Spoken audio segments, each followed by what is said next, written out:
کہ دنیا کے باقی ممالک کے مقابلے پر مجھے امریکہ کا سیلف کریکٹنگ پروسیس نے بڑا متاثر کیا کہ یہاں پر سب چیز موجود ہے.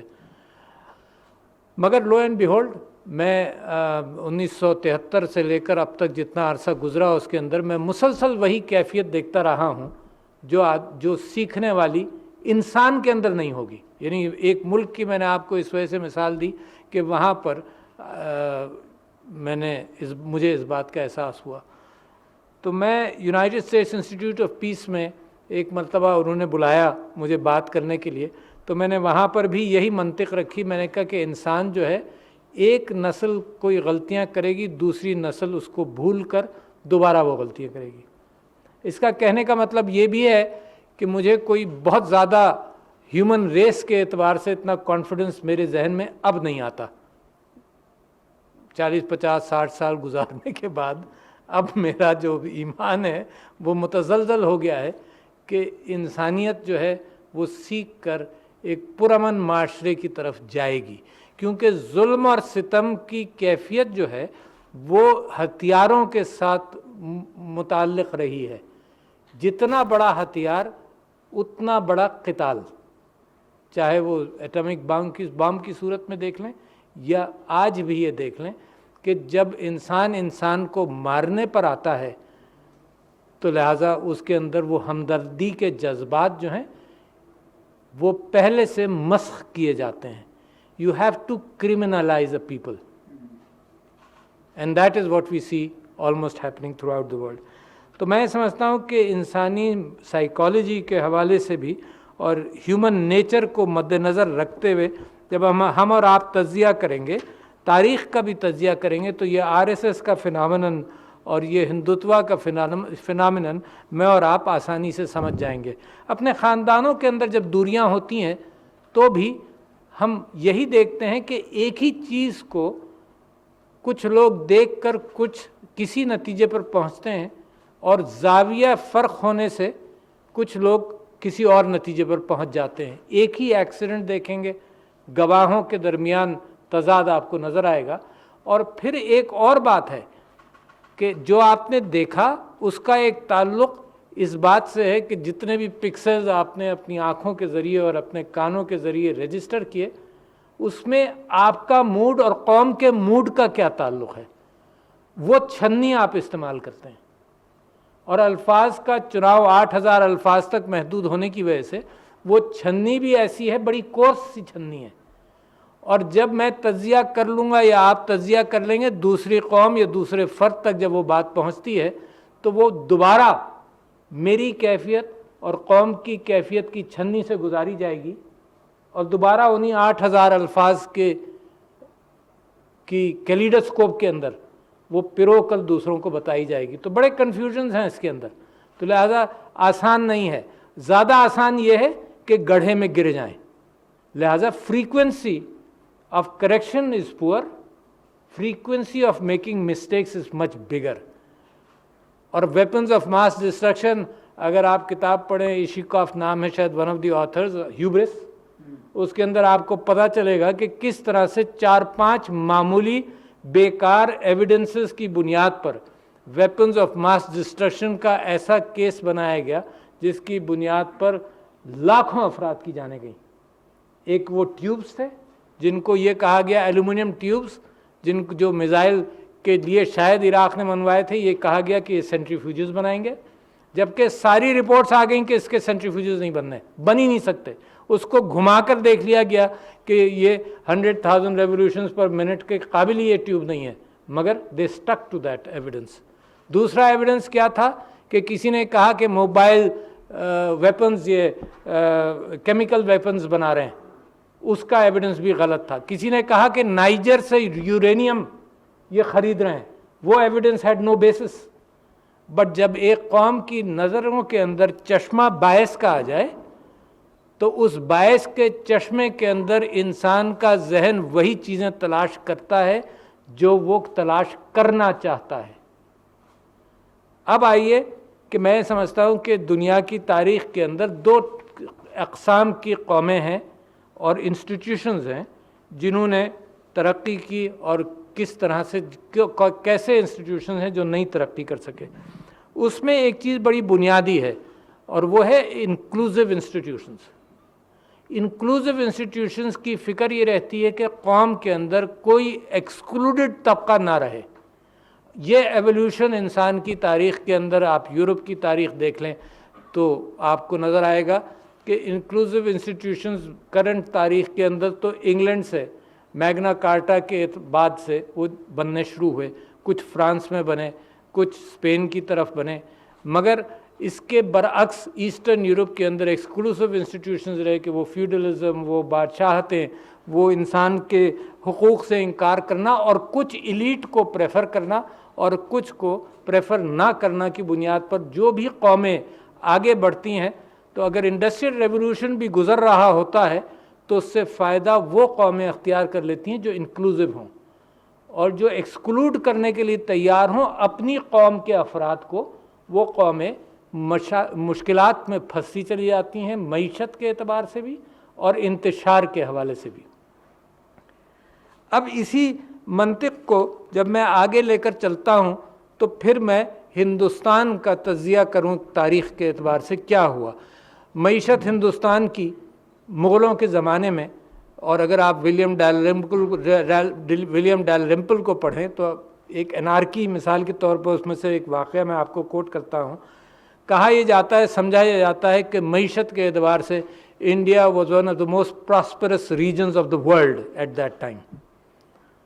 اور اس کی ایک مثال دیجئے, آپ دونوں حضرات ایمبیسڈرز ہیں, آئی فرگیٹ دا نیم, کہ ایک ایمبیسڈر کو انگلینڈ نے بھیجا کہ بھئی یہ اتنی پراسپرس خطہ ہے دنیا کا, یہاں جا کر بادشاہ کے سامنے اپنے کریڈنشلز پیش کرو اور کچھ تجارت کے حوالے سے کچھ تعلقات وہاں پیدا کیے جائیں. تو وہ ایمبیسڈر آیا یو کے سے, انگلینڈ سے, یو کے تو نہیں, انگلینڈ سے آیا اور بامبے کے راستے آیا, اور اس نے جہانگیر کے دربار میں اپنے کریڈنشلز پیش کرنے کی جب نیت کی تو میں آپ کو یہ بتاتا ہوں کہ حالات ایسے تھے اور اہمیت ایسی تھی جہانگیر کے دربار کی کہ اس ایمبیسڈر کو 3 سال لگے اپنے کریڈنشلز پیش کرنے میں. That just showed the fact کہ it was not an arrogance but just the fact کہ انگلینڈ کو کون جانتا تھا. اور وہاں سے پھر کیفیت اتنی خراب ہوئی. اور ایک واقعہ وہ اور لکھتا ہے, وہ لکھتا ہے کہ یہاں اتنی مساوات تھی, ایمبیسڈر لکھتا ہے, the British ambassador to India, وہ لکھتا ہے کہ یہاں کے حالات میں نے عجیب دیکھے, دنیا میں میں نے کبھی نہیں سنا تھا ایسے کہ بادشاہ جو ہے وہ عام لوگوں کے ساتھ بازاروں میں بھی گفتگو کرے اور بات چیت کرے.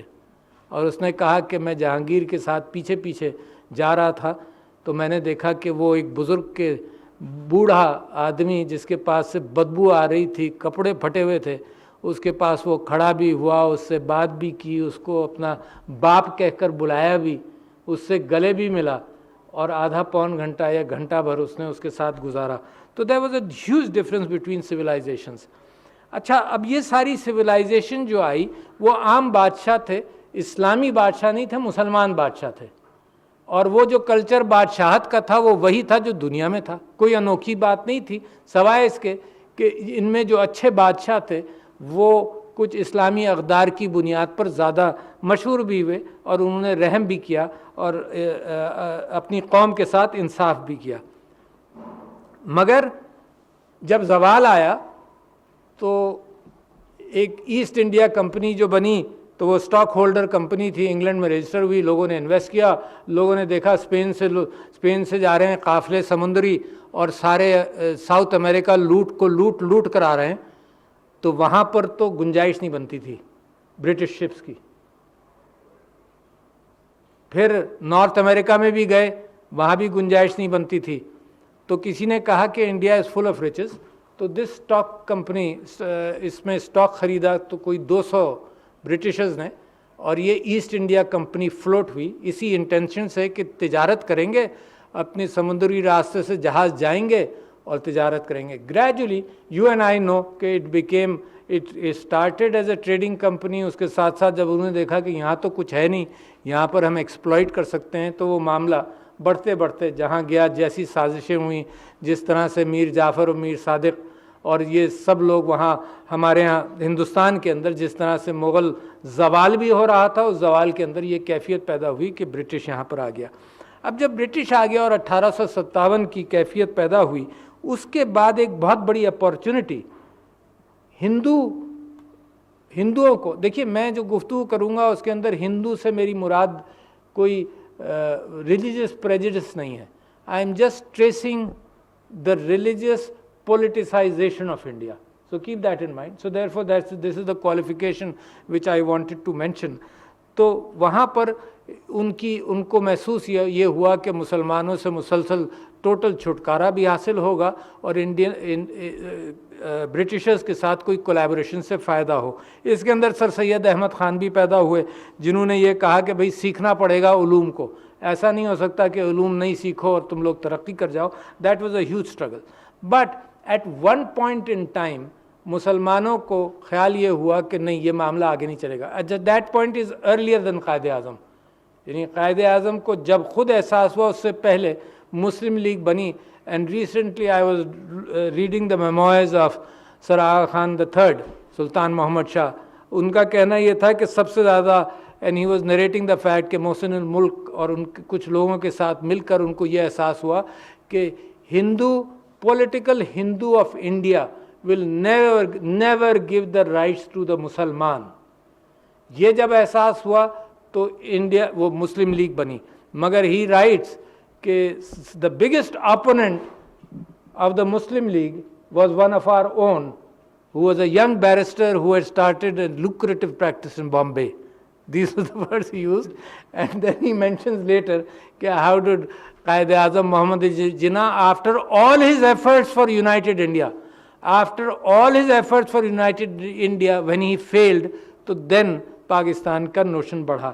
اب آپ یہ دیکھیے اسی زمانے کے ساتھ کیا کیفیت چلتی ہے.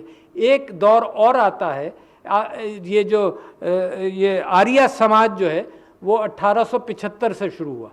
آریہ سماج was a discussion of the superiority of the Hindu madhab and the fact that the Muslims have to be forcefully converted. تو آریہ سماج کی 1875 سے ایک لینڈ مارک آپ کے ذہن میں آئے. اس کے بعد 1906 کے اندر مسلم لیگ کی فارمیشن، 1915 کے اندر ہندو سبھا اور ہندو مہاسبھا کا معاملہ شروع ہوتا ہے. اور گاندھی جی، آپ یاد رکھیے کہ خلافت موومنٹ کے اندر there was a semblance of Hindu Muslim unity. خلافت موومنٹ جس کے اندر پھر گاندھی جی withdrew اور